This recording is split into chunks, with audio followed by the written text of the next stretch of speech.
আরে এনএসটি ভাই, তুমিও দেখি সুকুনা বান্ডিল বের করে ফেলছো। যাই হোক, বান্ডিলটা কিন্তু ভালোই আছে। আরে এত বছর পর আমার এই বন্ধু অনলাইনে আমাকে ইনভাইট দিচ্ছে। এনএসটি ভাই একটু থাকো তো, আসতেছি। আরে বন্ধু, কি অবস্থা? কেমন আছিস? এই তো ভালো আছি, তোর কি অবস্থা? দীর্ঘ 4 বছর পর আবার আমি এই গেমে।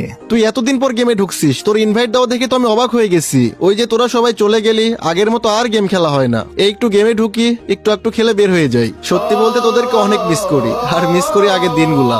আচ্ছা বন্ধু, চল না একটা গেম খেলি। তোর সাথে অনেকদিন হয়ে গেল গেম খেলা হয় না, আর এটাও দেখি যে গেমের ভিতরে কি কি পরিবর্তন আসছে। আচ্ছা ঠিক আছে, স্টার্ট দে।